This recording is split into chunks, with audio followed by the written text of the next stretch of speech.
ಬಳಿ ನಮ್ಮ ಅಜ್ವಾರದ SC ST ಸಮುದಾಯದ 4 ಜನ ಯುವಕರು, ಒಬ್ಬ ಹುಡುಗ ಮೊಬೈಲ್ ಶಾಪಲ್ಲಿ ಕೆಲಸ ಮಾಡ್ತಿದ್ದ, ಇನ್ನೊಂದು ಇಬ್ಬರು ಹುಡುಗರು ಡೆಕೋರೇಷನ್ಗೆ ಹೋಗ್ತಿದ್ರು, ಒಬ್ಬ ಹುಡುಗ ಡಿಮಾರ್ಟಲ್ಲಿ ಕೆಲಸ ಮಾಡ್ತಿದ್ದ. ರಾತ್ರಿ ಸ್ನೇಹಿತರು ಕ್ರಿಸ್ಮಸ್ ಹಬ್ಬಕ್ಕೆ ಹೋಗಿ ಬರೋವಾಗ ಆ ಕಡೆಯಿಂದ ಶಿಡ್ಲಘಟ್ಟ ಕಡೆಯಿಂದ ಟಿಪ್ಪರ್ ತುಂಬ ಫಾಸ್ಟಾಗಿ ಬಂದಿದೆ. ಆ ಟಿಪ್ಪರ್ನ ನಿರ್ಲಕ್ಷ್ಯದಿಂದ 4 ಜನ ಯುವಕರು ಪ್ರಾಣ ಕಳ್ಕೊಂಡಿದ್ದಾರೆ. ಸೊ ಈಗ ಅವ್ರ ಮನೆಗೆ ಹೋಗಿ ಸಾಂತ್ವನ ಹೇಳಲಾಯಿತು.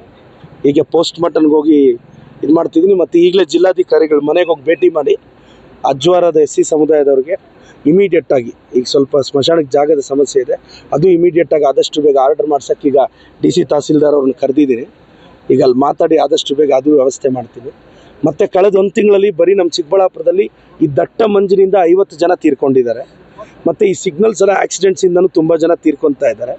ನಾನೆಲ್ಲ ಚಿಕ್ಕಬಳ್ಳಾಪುರದವ್ರಿಗೆ ರಿಕ್ವೆಸ್ಟ್ ಮಾಡ್ತೀನಿ, ನಾವೀಗ ಹೆಲ್ಮೆಟ್ ಕಂಪಲ್ಸರಿ ಮಾಡಿದ್ದೀವಿ, ಫಾಲೋ ಮಾಡಿ. ಅರ್ಲಿ ಮಾರ್ನಿಂಗ್ ದಯವಿಟ್ಟು ಈ ಮಂಜಲ್ಲಿ ಟ್ರಾವೆಲ್ ಮಾಡೋಕ್ಕೆ ಹೋಗಬೇಡಿ. ಬರೀ ಚಿಕ್ಕಬಳ್ಳಾಪುರದಲ್ಲೇ 1 ತಿಂಗಳಲ್ಲಣ 50 ಜನ ಈ ದಟ್ಟ ಮಂಜಲ್ಲಿ ಆಕ್ಸಿಡೆಂಟ್ ಮಾಡ್ಕೊಂಡಿದ್ದಾರೆ.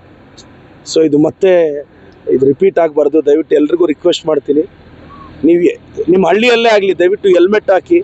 ಆಕ್ಸಿಡೆಂಟ್ಸ್ ಯಾರು ಬೇಕು ಅಂತ ಯಾರು ಹೋಗಿ ಗಾಡಿ ತಗೊಂಡೋಗಿ ಯಾರು ಹೋಗಿ ಗುದ್ಕೊಳ್ಳಲ್ಲ, ಹಂಗಾಗೋಗುತ್ತೆ ಅಷ್ಟೇ. ಪಾಪ ಕುಟುಂಬ ಸಮಸ್ಯೆಗೆ ಸಿಗಾಕೊಳ್ಳುತ್ತೆ. ನೋಡಿ, ಒಬ್ಬ ಹುಡುಗನಿಗೆ 8 ತಿಂಗಳಾಗಿದೆ ಮದುವೆ ಆಗಿ, ಆ ಮಗು BE 3rd ಇಯರ್ ಮಾಡ್ತಿದ್ದೆ ದೊಡ್ಡಬಳ್ಳಾಪುರದಲ್ಲಿ.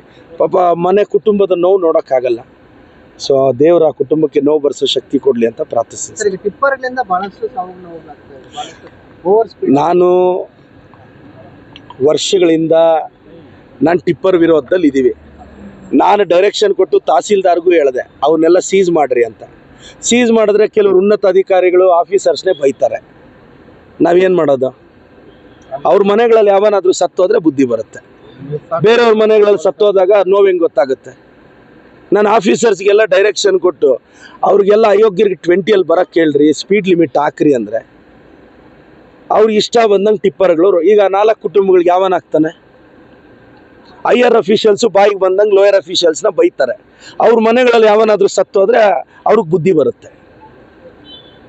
ಈಗ ಪಾಪ ತಾಲೂಕು ಆಫೀಸರ್ಸು ಟಿಪ್ಪರ್ಸ್ ಎಲ್ಲ ಹಿಡಿದು ಓವರ್ಲೋಡ್ ಬೇಡ್ರೋ, ಸ್ಪೀಡ್ ಲಿಮಿಟ್ ಬೇಡ್ರೋ ಅಂತ ಹಿಡಿದ್ರೆ, ಈ ಹೈಯರ್ ಅಫಿಷಿಯಲ್ಸು ಮೀಟಿಂಗ್ಗಳಲ್ಲಿ ಲೋಯರ್ ಅಫಿಷಿಯಲ್ಸ್ನ ಬೈತಾರೆ.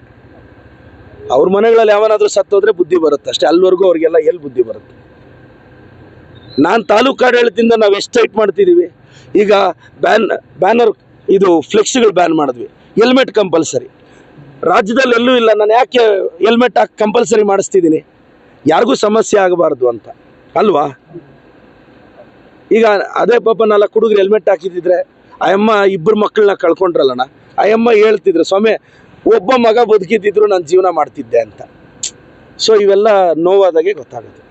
ಬಟ್ ನಾನಂತೂ ತಾಲೂಕು ಆಡಳಿತಕ್ಕೆ ಕಟ್ಟುನಿಟ್ಟಿನ ನಿರ್ದೇಶನ ಕೊಟ್ಟಿದ್ದೀನಿ. ಪಾಪ ತಾಲೂಕು ಅಧಿಕಾರಿಗಳು ಫಾಲೋ ಮಾಡ್ತಾರೆ. ಹೈಯರ್ ಅಫಿಷಿಯಲ್ಸು ಅವ್ರಿಗೆ ಏನೇನು ಫೇವರ್ ಇದೆಯೋ ಯಾವನಿಂದ ಯಾರಿಗೆ ಗೊತ್ತು? ಅವ್ರ ಹಣೆ ಬರ.